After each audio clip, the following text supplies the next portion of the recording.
ये क्या है मम्मी जी, आपको एक बात भी समझ में नहीं आती क्या? वो साड़ी मैंने ले ली थी तो आपको क्यों चाहिए?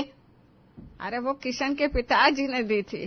तो राम प्यारी आगे कुछ कहती उससे पहले अचानक एक हंसी के साथ आवाज आई। कैसी हो राम प्यारी मेरी जान? पड़ोसन गौरी दन दनाती हुई घर में चली आई। अरे गौरी तुम, मैं अच्छी हूँ, आओ आओ बैठकर बातें करते हैं। हाँ तो बैठकर बातें करनी तो आई हूँ, अब तुम्हारे पूरे 2 घंटे लेकर ही जाऊंगी। हाँ हाँ बैठो, गप्पे हाँको, मैं तो चली। प्रीति मुंह बनाकर वहां से चली गई। इसे कौन सा दौरा पड़ा है? उसे छोड़ो और सुनाओ, सब ठीक है? सब ठीक है। और तुम बताओ, बेटी का फोन आया था क्या? वो ठीक तो है ना ससुराल में? हाँ बिल्कुल अच्छे से है वो। और ये तुम्हारी कलमुही बहू है? राम प्यारी बोलने ही वाली थी कि तभी तेज कदमों की आहट हुई। अचानक प्रीति और गीता कमरे में तूफान की तरह दाखिल हुई। ये क्या है मम्मी जी, आप एसी चलाकर बैठी हुई हैं? आपको कितना भी समझा लो पर आपको कुछ समझ में ही नहीं आता। अरे कभी तो हमारी बात मान लिया करो, अजीब हो आप। अरे मैं अभी बंद कर देती हूँ। हाँ तो करिए, बहुत मेहरबानी आपकी। राम प्यारी जैसे जलती आग पर पानी डालने की कोशिश कर रही हो। वो तुरंत उठी, एसी बंद किया और पंखा चला दिया। बहुएं बड़बड़ाती हुई वहां से चली गई। ये पूरा नजारा गौरी अपनी तीखी आंखों से देख रही थी। मेरी कलमुही कहने पर तुझे बहुत बुरा लग रहा था ना? ले देख ले, तेरी बहुएं तेरे साथ क्या कर रही थी, वो भी मेरी आंखों के सामने। अरे नहीं नहीं, तुम गलत समझ रही हो, तुम्हें पूरी बात नहीं पता। असल में मेरी तबीयत खराब हो गई थी और डॉक्टर ने एसी में रहने से मना किया था। मैं भूल गई ना, तो वो मेरी भलाई के लिए बोल रही थी। कितना झूठ बोलेगी मुझसे और खुद से? अरे सच बोल रही हूँ। हाँ ठीक है, मान लिया। वैसे भी तू तो सच मानने से रही महान जो ठहरी। राम प्यारी ने हल्की मुस्कान के साथ माहौल बदलने की कोशिश की और अचानक हल्की फुल्की बातें छेड़ दी। अरे छोड़ो ना गौरी, बहुएं बेटों की बातें क्या करनी। चलो तुम्हारे घर की बताओ, तुम्हारे पोते की पढ़ाई कैसी चल रही है? ठीक ही चल रही है, पर बात घुमाने से सच्चाई छुपती कहाँ है? अरे भाई, मैं तो अब हल्की फुल्की बातें ही करना चाहती हूँ, जिंदगी इतनी भारी भी क्या करनी। चल फिर तेरे कमरे में चलते हैं, वहीं आराम से बैठते हैं। यहाँ आंगन में ना मुझे बड़ा अजीब लग रहा है।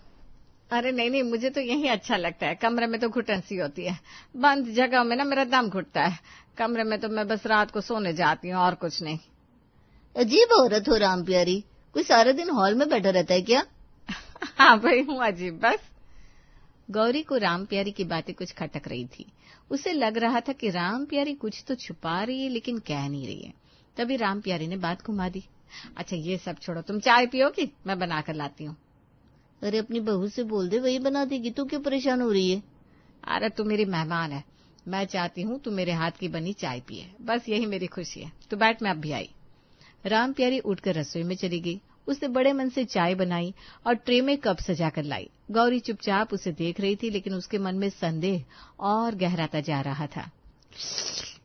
राम प्यारी, तू चाहे जितना कह ले, पर मुझे लगता है तू ठीक नहीं है। अरे वाह, अब मेरी तबीयत का हाल भी तू बताएगी क्या? मैं बिल्कुल ठीक हूँ। देख, हमेशा सहना अच्छा नहीं होता, हर चीज को सहते रहना भी गुनाह है। अरे तुझे क्या हो गया है, क्यों बेकार की बातें कर रही है? सब अच्छा है। ठीक है, तू मानने से रही, महान बनने का भी ना एक नशा होता है और तू उसी में डूबी है। सही कहा तूने। गौरी ने हार मान ली। उसने चाय खत्म की और उठकर चली गई, लेकिन उसके मन में सवालों का तूफान उमड़ रहा था। अगले दिन सुबह राम प्यारी घर से बाहर निकल रही थी, तभी उसके दोनों बेटे गुस्से से गरज उठे। मम्मी कहाँ जा रही हो तुम? तुरंत वापस आओ। कहाँ भटक रही हो? हमने तुमसे क्या कहा था, भूल जाती हो क्या रह रहकर? आ रही हूँ बेटा। दोनों बेटे अंदर चले गए, लेकिन उनकी ऊंची आवाजें मोहल्ले वालों के कानों तक पहुंच चुकी थी। उसी वक्त पड़ोसी मनोज दौड़ता हुआ राम प्यारी के पास आया। ये क्या है माँ जी, आपके बेटे आपसे इस तरह से क्यों चिल्ला रहे हैं? ये तो गलत है। अरे कुछ नहीं बेटा, डॉक्टर ने मुझे ज्यादा चलने से मना किया है, लेकिन मुझे आदत है ना टहलने की। बस यही देखकर मेरे बेटे फिक्रमंद हो जाते हैं। फिक्रमंद? इसे फिक्रमंदी कहते हो आप? माँ जी, कोई अपने नौकर से भी इस तरह से बात नहीं करता, और ये आपके बेटे हैं। अरे बेटा वो ऐसे नहीं है, बस गुस्से में बोल गए। राम प्यारी की आंखें भर आई, लेकिन उसने तुरंत पलकें झुका ली। वो बिना कुछ कहे घर के भीतर लौट गई। मनोज वहीं खड़ा रह गया। इसी बीच मोहल्ले के और लोग इकट्ठा हो गए। सबने आपस में कानाफूसी शुरू कर दी। ये राम प्यारे जी की हालत कुछ ठीक नहीं लग रही। हाँ, पर वो खुद कुछ कहती भी तो नहीं है, हमेशा बेटों और बहुओं की तरफदारी करती रहती है। सच कह रहे हो, जब से उनके पति का देहांत हुआ है तब से उनके घर वाले बिल्कुल ध्यान नहीं रखते, पर वो है कि सब सहकर भी मुस्कुराती रहती है। एक दिन अचानक घर में मेहमान आ गए। ये और कोई नहीं बल्कि राहुल के चाचा नमन और चाची शांति थे। जैसे ही दरवाजे से उनकी एंट्री हुई, पूरे घर का माहौल बदल गया। सबने आदर सत्कार से उनका स्वागत किया। आइए आइए चाचा जी, चाची जी, आप लोग तो बरसों बाद आए हैं। हाँ, हमें तो बहुत खुशी हुई आपको देखकर। अरे भाई, अब तो आएंगे ही, सोचा बहू बेटों से मिलते चले। और सबसे ज्यादा तो अपनी भाभी से मिलने आई हूँ। अरे वाह नमन भैया, शांति, आओ आओ बैठो, मेरा तो मन ही खुश हो गया। थोड़ी देर सब एक साथ बैठकर बातें करने लगे। पुरानी यादें ताजा हुई, हंसी मजाक का सिलसिला चला। तभी खाने का समय हो गया। चाचा जी, चाची जी, आइए, खाना तैयार है। हाँ चलिए, हम आपको ले चलते हैं। भाभी, आप भी चलो ना साथ। हाँ, हम अकेले तो नहीं खाएंगे, आप भी चलिए साथ में। नहीं, वो क्या है, हमें दोपहर में नहीं खाती, बस रात को ही खाती हूँ। अरे ऐसा क्यों भाभी? ये कैसी आदत हो गई? अब वो माँ ना दोपहर में खाना नहीं खाती। आप लोग आइए ना, खाना खाइए। बिल्कुल बिल्कुल, आप बैठिए, माँ को मत कहिए खाने के लिए। हाँ, तुम लोग खाओ, मैं बाद में देख लूंगी। नमन और शांति थोड़े हैरान हुए, लेकिन उन्होंने चुपचाप खाना खा लिया। फिर वापस आकर राम प्यारी से बोले, भाभी ये ठीक नहीं है, हमें लगता है कुछ गड़बड़ है। क्या आपको खाना नहीं देते ये लोग? अरे नहीं नहीं, ऐसी कोई बात नहीं है। दरअसल मुझे ना दिन में भूख ही नहीं लगती। डॉक्टर ने कहा था हल्का खाना खाओ, तो अब ना मैं सिर्फ रात को ही खाती हूँ। अच्छा, अगर आप कह रही हैं तो मान लेते हैं। हम सब समझ रहे हैं भाभी, लेकिन खैर अभी बात छोड़ो। फिर नमन 1 मिनट चुप रहा और अचानक से बोला, अरे भाभी, याद है भैया की वो लकड़ी की छड़ी? जरा दिखाना तो, कमरे में ही होगी। हाँ है ना, अभी लाती हूँ। आप रुको, मैं ले आती हूँ। नहीं नहीं, तुम मत जाओ, मैं लेकर आती हूँ। रुको, यहीं रुको। अरे भाभी, आपको तकलीफ क्यों देना? आप बैठिए ना, मैंने कहा ना मैं ही ले आऊंगी। राम प्यारी फटाफट अंदर गई और थोड़ी देर बाद छड़ी लेकर आई। उसने नमन को थमा दी। नमन छड़ी को देखते ही भावुक हो गया। अरे भैया, तुम्हारी याद दिला दी इस छड़ी ने। सचमुच वो कितने नेक इंसान थे। खाने पीने और थोड़ी बातचीत के बाद नमन और शांति जाने लगे। जाते जाते नमन ने किशन और राहुल को टोका, सुनो बेटा, तुम्हारी माँ कुछ तो छुपा रही है। हमने उनके कमरे में जाने की बात की, लेकिन उन्होंने मना कर दिया, जैसे वहां कोई राज हो। कोई बात है क्या? अब हमें क्या पता, उनका मन होगा। आप चिंता मत कीजिए, सब ठीक है। हाँ चाचा जी, सब ठीक है। आप ना बेवजह ज्यादा ही सोच रहे हो। नमन और शांति एक दूसरे को देखते हुए चुप हो गए और धीरे धीरे घर से निकल गए। अगले दिन राम प्यारी की बेटी काजल मिलने आई। जैसे उसने माँ को देखा, गले लग गई। कैसी हो माँ? मैं अच्छी हूँ बेटा, तू बता, तू कैसी है? थोड़ी देर बातचीत चलती रही। तभी काजल की नजर माँ के कानों पर पड़ी। अरे माँ, आपकी कानों में तो हमेशा सोने की बालियां रहती थी, कहाँ गई? वो मैंने रख दी है उतार कर। कहाँ रखी है, दिखाओ तो। अरे अभी याद नहीं है, मिलेगी तो दिखा दूंगी। सच बताइए माँ, कहाँ है बालियां? अरे सच कह रही हूँ, मैंने रख दी है संभाल कर। रहने दीजिए, मैं खुद कमरे में देख लेती हूँ। जैसे ही काजल उठी, कमरे की ओर बढ़ी, राम प्यारी घबराकर झट से खड़ी हो गई। नहीं नहीं, तू रहने दे, तू मेरे पास बैठ, खोदने टटोलने की कोई जरूरत नहीं है। माँ, आप मुझसे कुछ छुपा रही हो ना? अरे नहीं बेटा, तुम मुझसे मिलने आई है ना, बस मुझसे बात कर। काजल को ये सब बेहद अजीब लग रहा था। उसके मन में शंका उठी कि कहीं उसकी भाभीियों ने तो माँ की बालियां नहीं ले ली। वो सीधे प्रीति और गीता के पास पहुंच गई। भाभी बताइए, आपने मेरी माँ की बालियां क्यों ली? कहाँ छुपाई है? अरे क्या बकवास है ये? हाँ, तुम्हारी माँ तो खुद चीजें रखकर भूल जाती है और इल्जाम तुम हम पर लगाती हो। नहीं, माँ कुछ छुपा रही है और मुझे शक है कि आप लोगों ने ही लिया है। देखो देखो कैसी बात कर रही है। तेरी हिम्मत कैसे हुई हम पर बिना सबूत ऐसा भद्दा इल्जाम लगाने की? इल्जाम नहीं, सच्चाई है, इसलिए तो मिर्ची लग रही है ना आप लोगों को। शोर शराबा सुनकर किशन और राहुल भी वहां आ गए। काजल, तुम होती कौन हो हमारे घर में तूफान मचाने वाली? तुम्हें अपनी माँ की चिंता है तो ले जाओ अपने साथ, यहाँ आकर इल्जाम मत लगाओ। तुम सब मेरी माँ के साथ जुल्म कर रहे हो, मैं चुप नहीं बैठूंगी। चुप रहो वरना अच्छा नहीं होगा। घर का माहौल युद्ध भूमि में बदल गया। प्रीति और गीता चिल्ला रही थी, किशन और राहुल गुस्से से तमतमा रहे थे और काजल डट कर सबको जवाब दे रही थी। तभी राम प्यारी ने ये सब देखा और सह न सकी। बस बहुत हुआ, काजल चुप कर तू। पर माँ, मैंने कहा ना चुप कर, अभी क्या भी अपने घर चली जा। काजल गुस्से और दुख से कांपते हुए उठी और बिना पीछे देखे घर से निकल गई। काजल भारी मन से घर लौटी, चेहरा उतरा हुआ था। यश ऑफिस से लौटा ही था। यश, आज मैं माँ से मिलने गई थी, उनकी हालत बिल्कुल अच्छी नहीं है। माँ जैसे वो अकेली पड़ गई हो, मैं चाहती हूँ हम उन्हें यहाँ ले आए। काजल, मैं तेरी परेशानी समझता हूँ, लेकिन अभी तो जानती है ना मेरा प्रमोशन का मामला चल रहा है। बस एक बार प्रमोशन हो जाए, फिर चाहे कल ही हम मम्मी को अपने पास ले आएंगे। लेकिन यश, अगर तब तक कुछ हो गया तो क्या पता कब तक। काजल, तू हमेशा सबसे बुरा क्यों सोचती है? मैं कह रहा हूँ ना, थोड़ा वक्त है, मैं वादा करता हूँ ले आऊंगा। काजल चुप हो गई, मगर मन में तूफान उठ रहा था। अगले दिन राम प्यारी अपने घर में कोने में अकेले बैठी थी। बेटे और बहुएं आपस में गपशप में मशगूल थे। तभी बाहर से सब्जी वाले की आवाज आई। लो भाई लो, ताजी भिंडी, आलू, बैंगन। गीता ने फौरन अपनी सास को ऑर्डर दिया।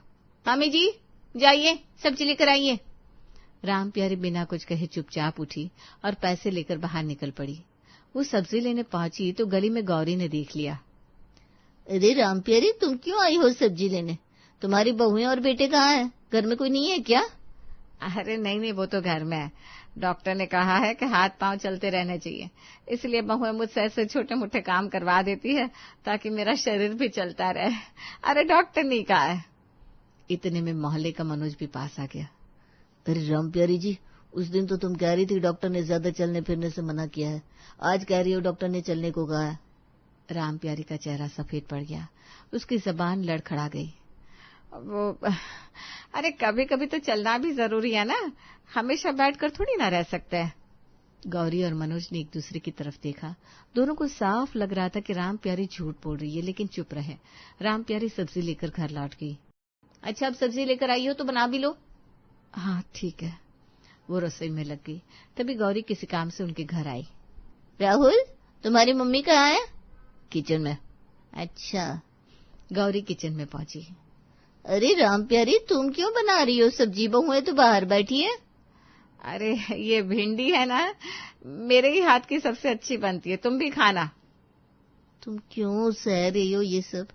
क्यों इतना चुपचाप आदेश मानती रहती हो? तुम कोई नौकरानी नहीं हो। अरे बैठो, मैं तुम्हें खिलाती हूँ।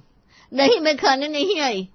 मैं सिर्फ ये कहने आई थी कि अब से तुम हमारे घर आकर दोपहर का खाना खा लिया करो, मुझे सब पता है। यहाँ तुम्हें खाना भी ठीक से नहीं मिलता। राम प्यारी जोर से हंस पड़ी। अरे पगली, ऐसा कुछ नहीं है, तुम जाओ, मैं ठीक हूँ। गौरी समझ गई कि राम प्यारी मानने वाली नहीं है। वो भारी मन से निकलने लगी। वो बाहर निकली ही थी कि अचानक उसकी नजर राम प्यारी के कमरे की तरफ पड़ी। उसने देखा कि दरवाजे के नीचे से एक सांप उसके कमरे में घुस रहा है। हे भगवान, राम प्यारी जल्दी आओ, तुम्हारे कमरे में सांप घुस रहा है। वो दौड़कर कमरे की तरफ बढ़ी, मगर तभी राम प्यारी ने आकर उसका हाथ पकड़ लिया। नहीं गौरी, कमरे में जाने की जरूरत नहीं है, मैं देख लूंगी। तुम्हें क्या हो गया है? सांप अंदर चला गया और तुम कह रही हो जरूरत नहीं है? कहीं कुछ छुपा तो नहीं रखा तुमने कमरे में? तुम्हारी बेटी भी कह रही थी तुम किसी को कमरे में जाने नहीं देती। अरे मेरे पास क्या खजाना होगा जो मैं छुपाऊंगी। तुम फिक्र मत करो, मैं अपने बेटों से कह दूंगी, वो निकाल देंगे सांप को। गौरी गुस्से में पैर पटकते हुए चली गई। वो सीधा मोहल्ले में पहुंची और सबको ये बात बताई। तुम सबको पता है राम प्यारी के कमरे में सांप घुस गया, मगर उसने दरवाजा खोलने तक नहीं दिया। कह रही थी जरूरत नहीं है। अब तुम ही सोचो अंदर आखिर ऐसा क्या हो सकता है। लोग एक दूसरे की तरफ हैरानी से देखने लगे। लगता है कमरे में कोई खजाना छुपा रखा है। नहीं नहीं, मुझे तो लगता है वहाँ कोई गुप्त तहखाना है। वही ऐसा तो नहीं कि दरवाजे के पीछे कमरा है ही नहीं। अरे क्या बोल रहे हो? पर कुछ तो गड़बड़ है। पूरा मोहल्ला तरह तरह के कयास लगाने लगा। सबको राम प्यारी की फिक्र थी। उधर किशन और राहुल ने कुछ भयानक तय कर लिया था। एक दिन उन्होंने कहा, माँ चलिए आज हम लेकर चलते हैं। अरे बेटा क्या हो गया तुम्हें? कहाँ ले जा रहे हो मुझे? चलो तो। किशन और राहुल ने राम प्यारी को कार में बिठाया और वृद्धाश्रम के सामने उतार दिया। राम प्यारी हैरान और परेशान थी। मुझे यहाँ क्यों लाए हो? लेकिन दोनों भाई कुछ नहीं बोले और वहां से चले गए। राम प्यारी वहीं खड़ी रह गई, अधीर और बेबस। तभी एक संयोग हुआ, वहां यश आ गया। अब अकेले यहाँ क्या कर रही हो? वो राहुल के साथ आई थी, पर वो कुछ काम से गया है। ठीक है, चलिए मैं आपको घर छोड़कर आता हूँ।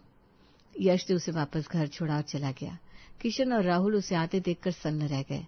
2 घंटे बाद यश काजल के साथ लौटा। तुम लोगों की हिम्मत कैसे हुई माँ को वृद्धाश्रम के सामने छोड़ने की? मैं सब समझ रही हूँ, किस मंशा से ये सब हुआ।